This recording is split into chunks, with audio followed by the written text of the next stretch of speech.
Till down, or it went up at the end of the day. I think you have to ask the investors who are doing it, because I don't see any.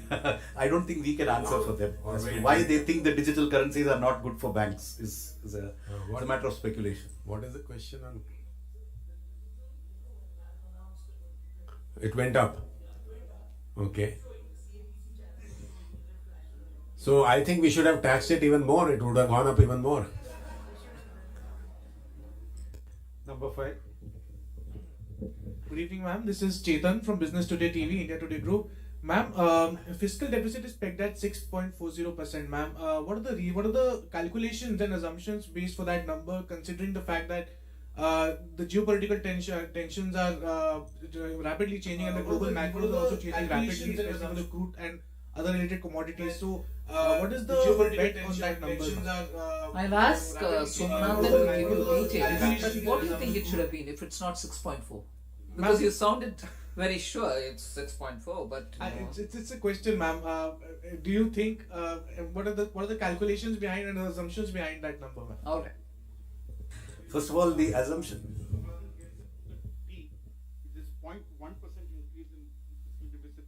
So it is 6.4 based on our prediction of what the GDP will be, and estimates of revenue and expenditure. Now, somebody said your estimates of revenue are conservative. I think the Revenue Secretary has clarified that they're actually quite realistic.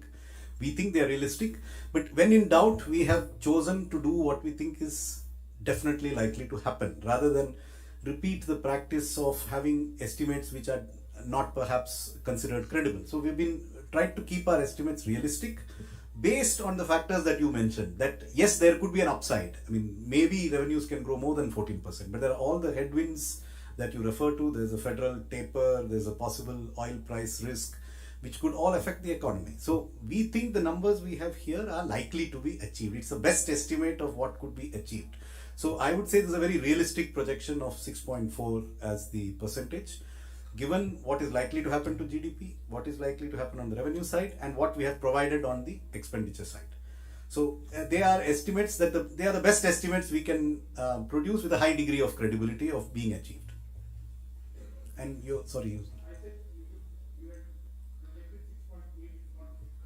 yeah, we are being transparent. It is likely to be 6.9. So we have not massaged it to 6.8. 107. मैं नितिन हूँ लोकमत से। हाँ, आपने अभी बोला कि महाराष्ट्र में किसान अभी भी आत्महत्या कर रहे हैं, तो क्या केंद्र सरकार ऐसा क्या काम कर रही है जिससे वो आत्महत्या रुक सके? दूसरा, आपने 80 लाख गरीबों के लिए मकान इस बजट में प्रावधान किया है, जबकि प्रधानमंत्री ने 2022 तक हर घर के हर सर पे पक्की छत का वादा किया था, तो ये कब तक पूरा होने वाला है?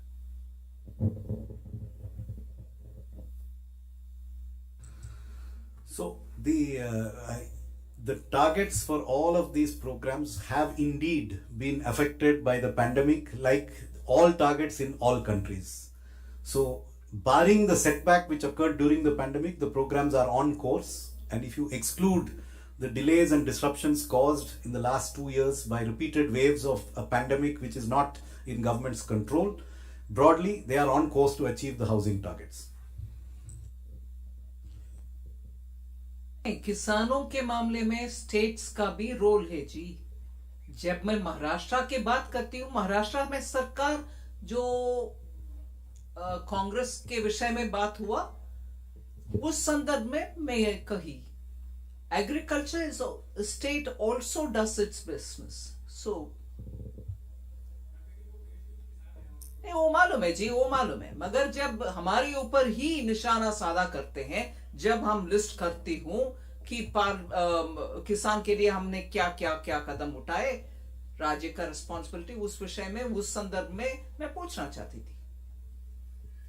मैम, मैं लक्ष्मण CNBC आवाज से जो किसान की बात चली, तो एक छोटा सवाल ये है कि जो अन्य योजना जो शुरू की गई थी उसकी म्याद 31 मार्च को खत्म हो रही है। क्या सरकार बजट में, चूंकि इस पर कुछ कहा नहीं गया, तो क्या माना जाए 31 मार्च को खत्म हो जाएगी कि आगे बढ़ाने पर विचार होगा? और प्रोडक्शन लिंक्ड इंसेंटिव स्कीम सिर्फ सोलर पावर के लिए, सोलर पैनल के लिए हम लोगों ने इंक्रीज किया उसका आवंटन, जो कि काफी एम्प्लॉयमेंट देता, आपने कहा भी, तो क्या आने वाले दिनों में और किसी सेक्टर पर विचार होने की संभावना माने?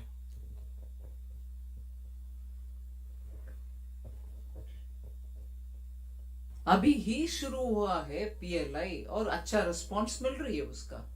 14 सेक्टर्स का पीएलआई है।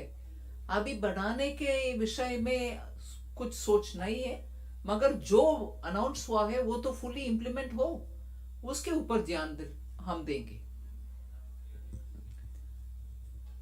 अभी अनाउंस करने के लिए बजट में मैंने जो घोषणा की उतना ही है, उससे ज्यादा मैं अभी बोलने का कुछ विषय नहीं। 61. Ma'am, good evening. This is Santosh Thakur. Ma'am, how much you expect from 5G spectrum auctioning?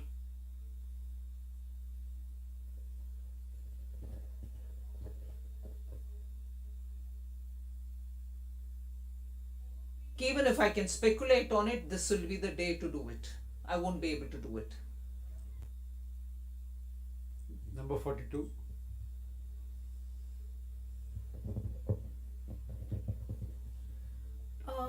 Madam FM, this is Shimi Chaudhary from Economic Times. I needed two clarity. One on the virtual currency tax provision, whether it is prospective or going to be applicable from the next financial year. And second clarity I needed on the part of the capping of the surcharge on the long-term capital gains payable on the capital asset at 15%. If you could elaborate a bit on that.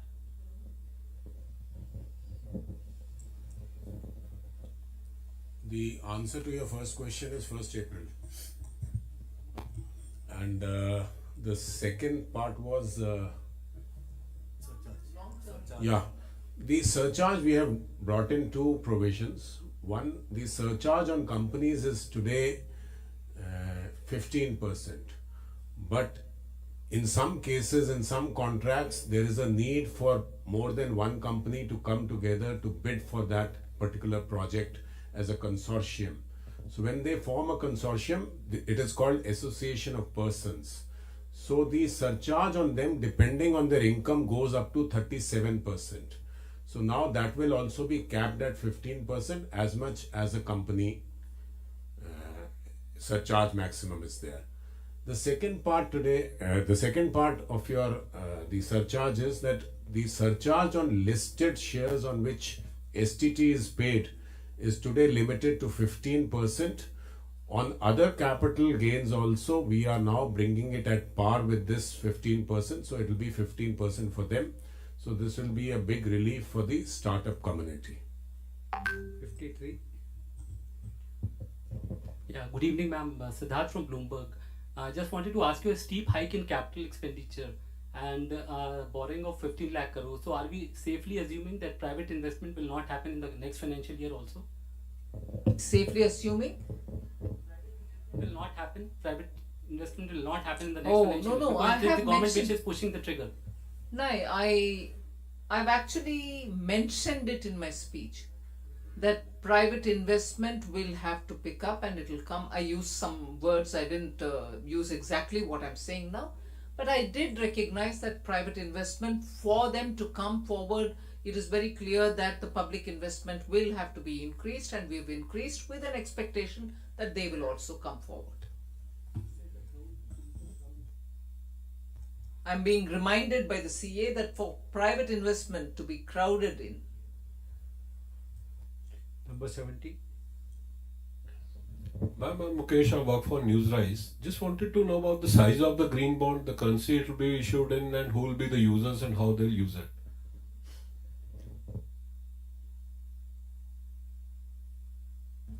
See, first of all, the green bonds are part of the overall borrowings of the central government. These are not additional; these are within that limit. Number two, they will be in the coming days specific sectors or the projects wherein this money will be used.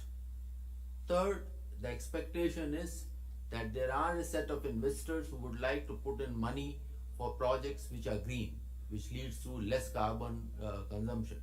So for that class of investor, this is the future. So we have to build that market. In that attempt, the first step will be taken in the year 22-23.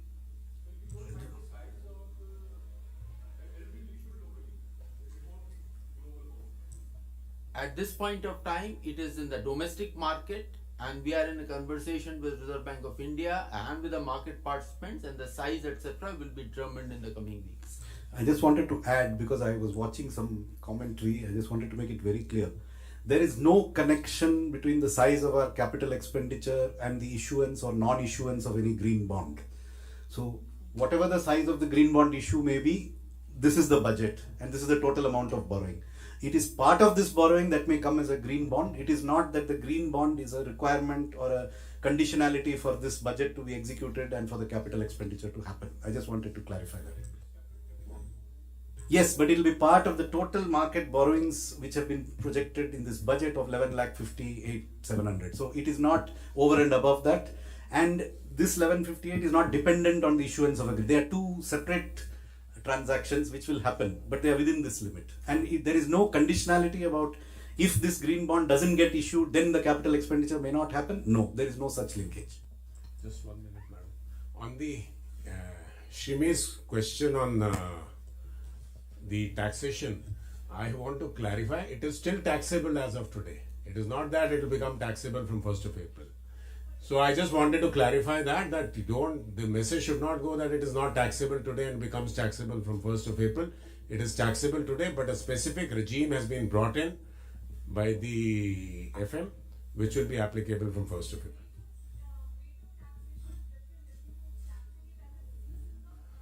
So that is another question, so that we can answer when you come to my office. I'll explain to you in detail. Number 26.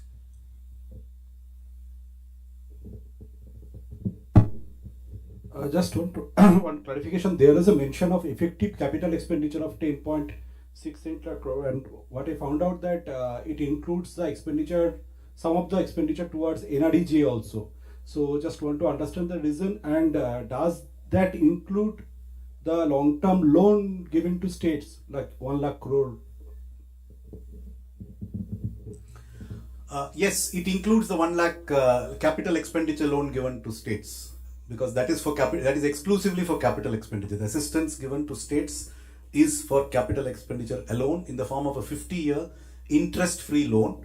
And again, let me clarify, it was mentioned in the speech, but it perhaps has not been noticed in some quarters. It is in addition to the 4% of GDP normal borrowing ceiling which states will be allowed. So that 4% remains, 3.5 unconditional, 0.5 tied to power reforms.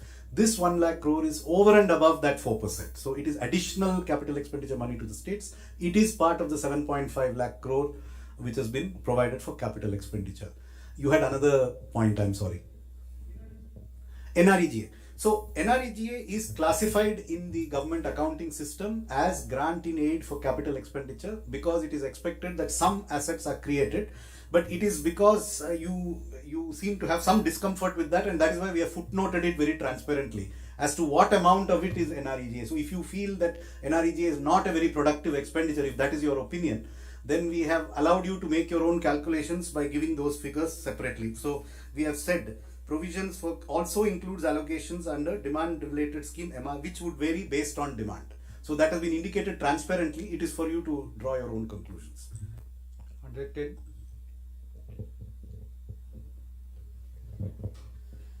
मैं आलोक प्रियदर्शी हूँ CNBC आवाज से। जो देश में manufacturing sector है सबसे ज्यादा जॉब देता है, उम्मीद की जा रही थी कि मैन्युफैक्चरिंग सेक्टर की तरफ से कि बहुत सारे रॉ मटेरियल जो खासतौर से इंपोर्ट होते हैं उनकी इंपोर्ट ड्यूटी में कट होगी। एक दो चीजों में जैसे जेम्स एंड ज्वेलरी के लिए भी कट हुआ है, और कुछ स्टील के स्क्रैप का आपने 1 साल और ड्यूटी कट को बढ़ाया है। लेकिन इसके अलावा भी बहुत सारे ऐसे आइटम्स हैं जैसे कॉपर, एल्युमिनियम जैसी चीजें थी जो कि इंपोर्ट होती हैं और सस्ती पड़ती हैं, उन पर इंपोर्ट ड्यूटी रॉ मटेरियल के तौर पर नहीं हुआ। तो क्या इससे मैन्युफैक्चरिंग सेक्टर की जो उम्मीदें थी कि एक्सपोर्ट्स को लेकर जो ग्लोबल कम्पिटिटिवनेस है वो उनकी खत्म होती जा रही है, उसको लेकर सरकार ने इस बजट में क्या विचार किया था? मैं आइटम वाइज आपको जवाब नहीं दे रही हूं, मगर broadly manufacturing has to be supported, and for that पिछले बजट से लेकर इस बजट तक जो आइटम हमारी इंटरमीडियरी प्रोडक्ट्स और रॉ मटेरियल्स है हमारे देश में उसका जरूरत है, उसके ऊपर हमने कुछ भी टैक्स बढ़ाया नहीं, इंपोर्ट को अलग करते हुए। एक तरफा हम आत्मनिर्भर भारत बोल रहे हैं, क्योंकि भारत में जिन जिन प्रोडक्ट्स का उत्पादन हो रही है वो इंपोर्ट के नाते अलाउ करना सही नहीं है, मगर जिसका उत्पादन इधर नहीं है मगर वो रॉ मटेरियल है क्योंकि डाउनस्ट्रीम इंडस्ट्रीज का वो आवश्यक है, फिर उसका इंपोर्ट अलाउ कर रहे हैं। वो ब्रॉड प्रिंसिपल है। उसी ब्रॉड प्रिंसिपल को हम आइटम वाइज देखने के बाद ही बजट में प्रावधान कर रहे हैं। इसीलिए आप इस बार जो मैं स्पीच में आइटम लिस्ट किया, सिर्फ उसको ध्यान में रखते हुए ये नहीं समझना कि सिर्फ उन आइटम्स को दे रहे हैं, बाकी ना सबको नहीं दे रहे हैं। पिछले बार जो दिया गया वो कंटिन्यू होती है इस बार। 120. Ma'am, I'm Nikunj Ori from Business Standard. Ma'am, there's been an allocation of 52,000 crore for Air India. Is this over and above what was sought in the supplementary demand for grants, which was 62,000 crore? And ma'am, there's been nominal GDP estimate has been 11.1. So could you please help us with what the inflation estimate is, because economic survey projects 8 to 8.5 as the real growth. And lastly, ma'am, pardon me for asking you a previous question. Last year, in the last year's budget, there was about 1 lakh crore which was expected from government's divestment in public shares in public sector banks and financial institutions. So that estimate has not been shared for this year as well as next year. So if you could please clarify.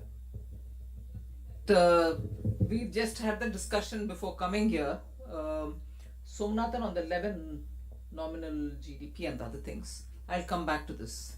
Okay. First, on your question of 52,000 crores, that was very much part of the supplementary estimates. In the supplementary estimates, there were two kinds of payments made to Air India.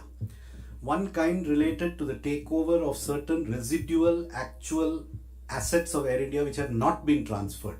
For example, their buildings, their land, they have some very valuable real estate and other assets. So those are part of the 62 something, they are not part of the 52. Those are actual capital assets which we retain. The remainder, which is actually capital in our accounting books because it is an infusion of funds into Air India but actually produces no value, is this element which has been separately quantified and transparently indicated to you. So the apparent capital expenditure in our numbers is 6.03, but we are telling you that 51 something of it is actually this. So it doesn't represent actual, multiplier creating capital expenditure in the economy. So that's the clarification on that. Your second point was on 11%. See, we had a very difficult job of trying to estimate the nominal GDP. Remember, what the economic survey has given you is the real GDP growth, which they have estimated at 8 to 8.5%. The first difficulty we have is that the current year's GDP, which we have taken here from the Central Statistical Organization, which came on January the 7th, is essentially an estimate which is pre-Omicron in its construction. I mean, the inputs that went, because they are a statistical organization, they don't make guesses. They went with the trends they had on the date they made the estimation, and they did not have the Omicron trends with them. So it's possible that the base that we are working, we work on an incremental basis. We take this year's nominal, add a percentage for next year's nominal. So in adding to next year's nominal, first there is a slight discount we have made for this year's base. And then we have assumed that real growth would be somewhere in the range that the economists have given us. Could be a little lower also because of this base effect. And then we are taking the deflator. Remember, here it is not the CPI which we use for the construction of our GDP number. And even in the current year, we have a 17.6% nominal growth with a real growth in the range of 9%. Since there's a very high deflator this year, there is a possibility that next year's deflator will have a base effect which will make it lower. So taking all these factors into account, we have come to a number which is effectively, which comes to 258 lakh crores as the nominal GDP estimate. Your third point, I think that has, we do not have, I don't think we have ever said that out of 175, 1 lakh is for banks. No, it was. No, that was the. It was an entry last time because a split was done. I think the split has been done away with because it really doesn't matter, where you bring this money from. I mean, money is fungible, so it comes from this or that. Also, coming back to the question that came earlier from your neighbor on the, I think I have now understood better why she's saying what she said. So let me try to give you the answer. So if I'm understanding you correctly, but let me give you the last year's budget estimate for the fiscal deficit in absolute numbers was 15,06,000 crores. The projected budget estimate is now 16,61,000 crores. That is an increase of about 1.5 lakh crores in the amount of the fiscal deficit. If you look at the market borrowing estimates, they were 9,67,000 crores in last year's budget estimates. They have gone up by about 1.9 lakh crores in this year's budget estimates. So there is actually not much of an incongruity between the increase in the deficit and the increase in the market borrowing. What may be giving you this impression is that in this year's revised estimates, the market borrowings are lower than in the budget estimate because of an unexpected increase in small savings. So this year's small savings have been unexpectedly buoyant, perhaps because interest rates on deposits went down and these rates remained constant, but that could very easily reverse with the interest rate cycle reversing now. So we have remained, our small savings projections are based on last year's budget estimates, which were 391, they are now 425. So we have projected realistically what we expect as small savings in a normal growth without the unexpected increase that happened in the current year. So it's 1.9 growth in market borrowing against 1.5 lakh growth in the deficit. Very reasonable in my opinion. Number 10.